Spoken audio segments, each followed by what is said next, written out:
Então, Júpiter, eu vi essa recuperação histórica, achei excelente. É isso, a cloaca burguesa, né?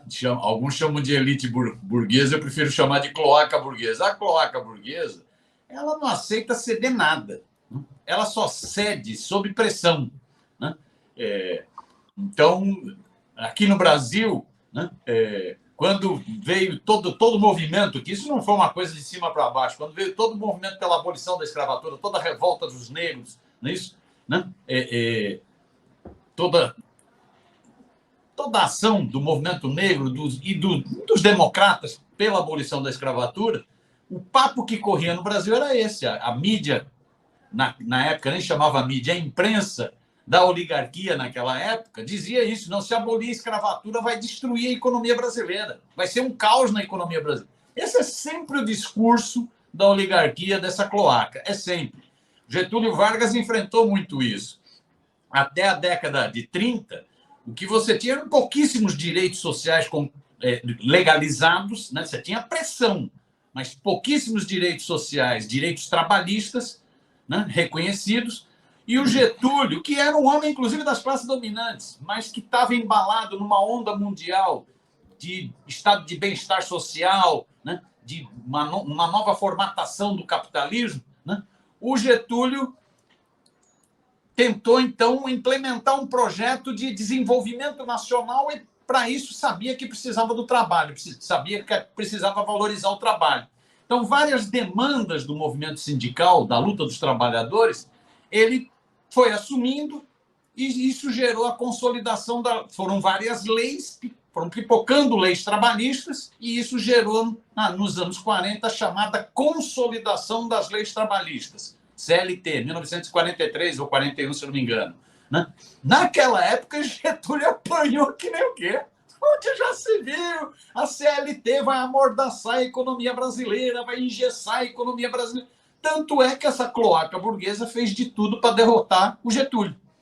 Quando o Getúlio instituiu o salário mínimo, teve o maior movimento de pressão dessa cloaca burguesa contra o Getúlio. O Getúlio até usou a expressão, mas essa burguesia brasileira é burra.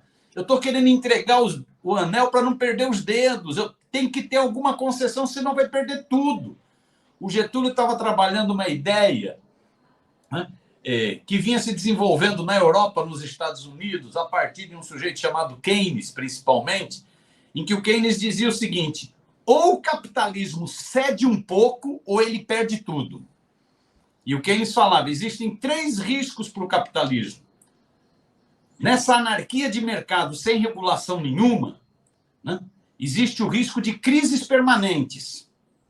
Ele estava se referindo à crise de 29, a outras crises, né, do capitalismo, crises cíclicas do capitalismo. Segundo risco, dizia o Keynes, na crise aguçam as contradições mundiais e isso leva a guerras. Então existe o risco de novas guerras. Ele está falando com base na Primeira Guerra Mundial, mas depois teve a Segunda. Novas guerras, que é disputa de mercado. E ele falava: existe um terceiro risco, esse é o mais complicado: revoluções proletárias, revoluções socialistas. E ele estava se referindo a 17 na Rússia. Aí o Keynes falava: então a burguesia tem que ceder um pouco para não ter crise cíclica, não ter guerras e, principalmente, não ter revoluções socialistas. Vamos ceder um pouquinho, um reformismo, né, brando, um estado de bem-estar social. Vamos ceder um pouco. O Getúlio fez isso aqui, a burguesia não aceita, vem para cima.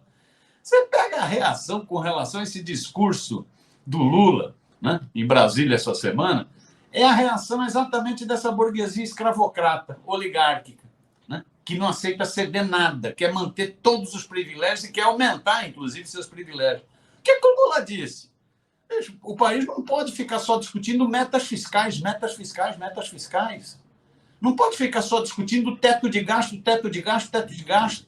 O país tem que discutir como enfrentar a miséria, como enfrentar a fome. E ele fala: para mim, saúde não é gasto, é investimento. Educação não é gasto, é investimento.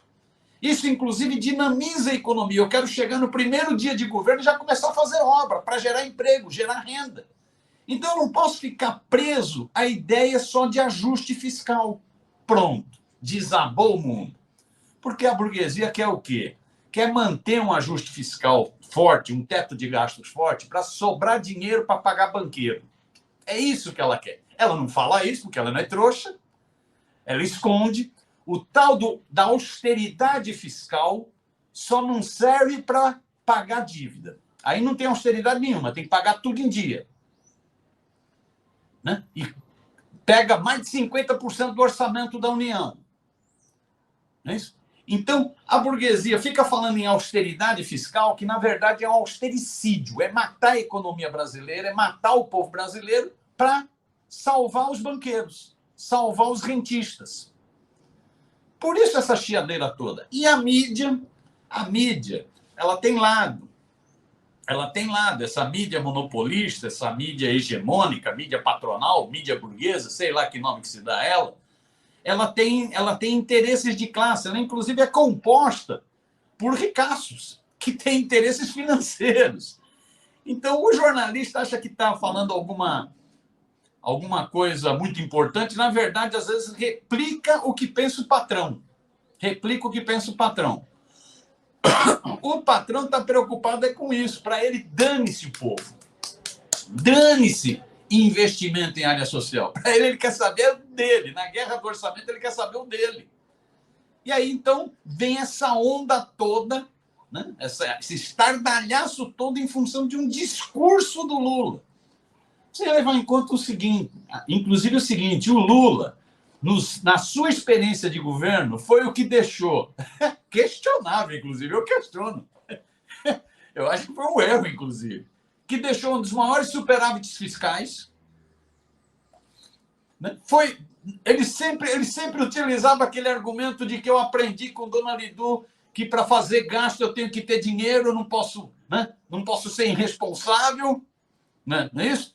O Lula sempre foi muito cauteloso com a questão fiscal. A burguesia não tem do que reclamar do Lula. Os governos Lula e Dilma foram sempre muito cautelosos com a questão fiscal, muito cautelosos com esse tal desse superávit primário, que é um nome fantasia de caixa para banqueiro. É um nome fantasia. Superávit primário é um nome para enganar trouxa. Exatamente. Superávit primário é caixa para banqueiro. É reserva de grana para banqueira. É isso que é o... Né? O Lula sempre foi. Então a burguesia está fazendo essa onda toda e a mídia burguesa está fazendo essa onda toda sabendo do histórico do Lula. Então por que faz isso? É pressão, pura pressão. Essa pressão tem a ver com isso de manter o teto de gasto, manter a austeridade fiscal e dane-se os pobres, dane-se educação, dane-se saúde, dane-se habitação, dane-se segurança pública, dane-se os pobres, mas mantém a austeridade fiscal, que é para sobrar dinheiro para eles. Exatamente. E faz também isso, não é só um jogo de pressão para manter o teto de gastos e o austericídio.